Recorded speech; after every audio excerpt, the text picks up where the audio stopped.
Welcome, friends! Today we're exploring a complex and often misunderstood topic: how to respond to narcissistic behavior through the lens of Stoic philosophy. I want to be clear from the outset, this isn't about revenge or causing harm. The Stoics would never advocate for deliberately torturing another human being, regardless of their flaws. Instead, we're examining how living according to Stoic principles naturally disrupts narcissistic patterns. The word torture in our title is provocative, but what we're really discussing is how Stoic practices naturally neutralize narcissistic manipulation while preserving your own integrity and peace of mind. As Marcus Aurelius wrote, "The best revenge is to be unlike him who performed the injury." This wisdom forms the foundation of our discussion today. By embodying Stoic virtues, you create natural consequences for narcissistic behavior without compromising your own character. Before we begin, let's understand what we mean by narcissism. We're not discussing the clinical diagnosis of narcissistic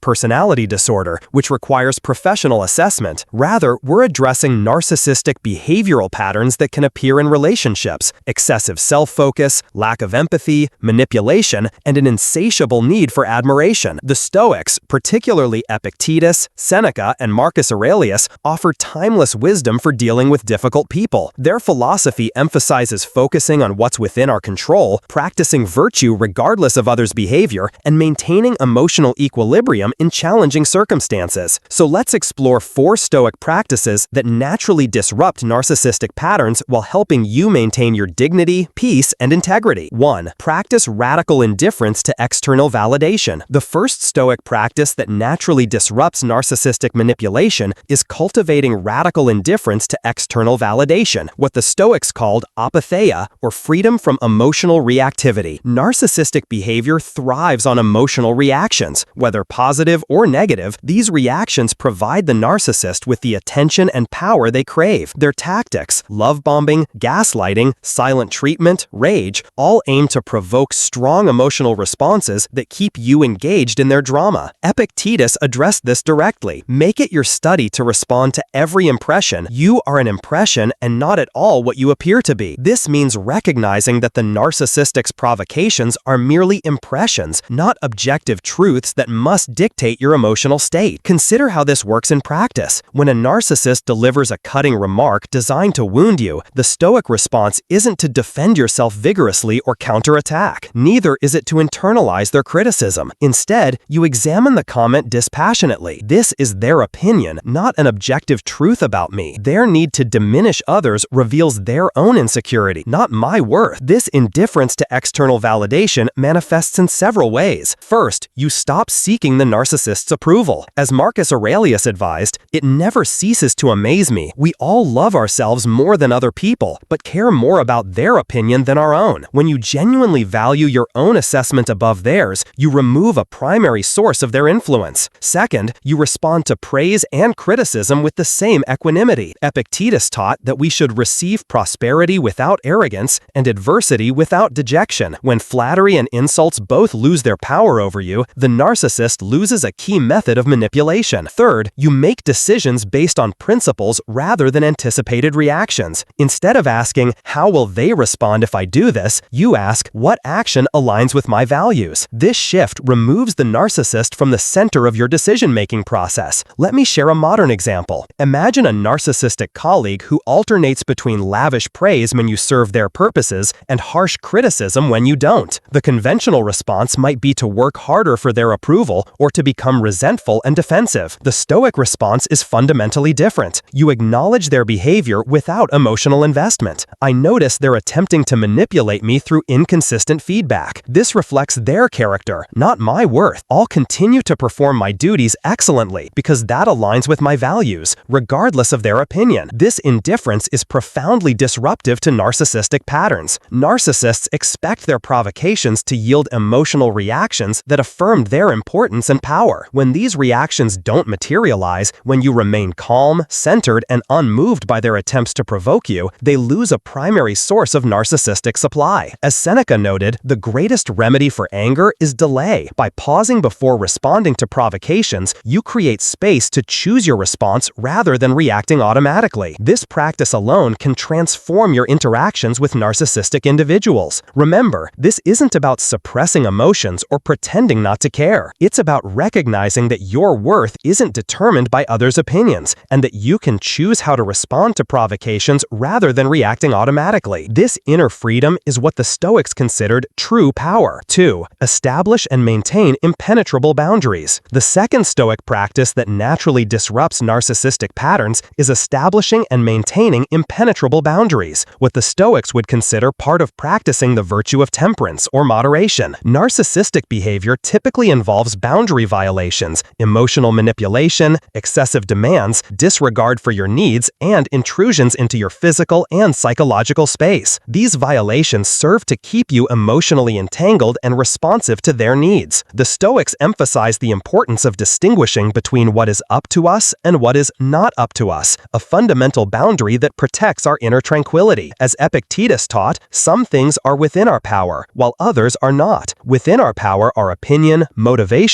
desire, aversion, and, in a word, whatever is of our own doing. Not within our power are our body, our property, reputation, office, and, in a word, whatever is not of our own doing. This distinction forms the basis for Stoic boundary setting. You recognize that while you cannot control the narcissist, you can control your response to it. You can decide what you will and will not accept in your interactions. Boundary setting in the Stoic tradition has several key components. First, clarity about your values and limits. Before you can communicate boundaries to others, you must be clear about them yourself. What treatment will you accept? What behaviors cross the line? What consequences will follow boundary violations? The Stoics would approach these questions through rational reflection rather than emotional reaction. Second, calm, firm communication. As Seneca advised, the greatest remedy for anger is delay. When communicating boundaries, the Stoic approach is neither aggressive nor apologetic. You simply state your limits clearly, without emotional justification or defensiveness. Third, consistent enforcement through actions rather than threats. The Stoics emphasized that virtue is expressed through action, not merely intention. When boundaries are violated, you respond with appropriate consequences, not emotional outbursts or empty warnings. Let me illustrate with a modern example. Imagine a narcissistic family member who regularly calls you at inappropriate hours with demands for emotional support, then becomes enraged if you don't respond immediately. The conventional response might be to either comply reluctantly, reinforcing the behavior, or to respond with anger, providing emotional engagement that feeds narcissistic patterns. The Stoic response is different. You might calmly communicate, "I'm available for calls between 5 and 7 p.m. on weekdays. If you call outside those hours, I won't answer, but I'll return your call during my available time." Then, crucially, you follow through consistently, regardless of the emotional pressure applied. This boundary setting is naturally disruptive to narcissistic patterns. Narcissists expect others to accommodate their demands and to be swayed by emotional manipulation. When you establish clear, consistent boundaries without emotional reactivity, you create a reality that contradicts their expectation of special treatment. As Marcus Aurelius advised, if you are distressed by anything external, the pain is not due to the thing itself, but to your estimate of it, and this you have the power to revoke at any moment. By establishing boundaries, you revoke the narcissist's power to dictate your emotional state or behavior. Remember, effective boundaries aren't about controlling the other person, they're about clarifying what you will and won't participate in. This distinction is crucial. You're not saying, "You must treat me with respect," which attempts to control their behavior. You're saying, "I only engage with respectful treatment," which controls your own participation. This Stoic approach to boundaries naturally creates consequences for narcissistic behavior without compromising your own character. The narcissist must either adjust their behavior to maintain access to you or lose that access, a natural consequence of their choices rather than a punishment you impose. 3. Practice radical honesty without emotional investment. The third Stoic practice that naturally disrupts narcissistic patterns is practicing radical honesty without emotional investment, embodying the Stoic virtue of truth-telling while maintaining emotional equilibrium. Narcissistic behavior thrives in environments of distortion and manipulation. Gaslighting, projection, selective truth-telling, and outright deception are common tactics. These tactics depend on your willingness to either accept their distortions or become emotionally entangled in arguing against them. The Stoics place tremendous value on truth. As Marcus Aurelius wrote, "If it is not right, do not do it. If it is not true, do not say it." This commitment to truth extends beyond mere factual accuracy to include honest assessment of character and behavior, both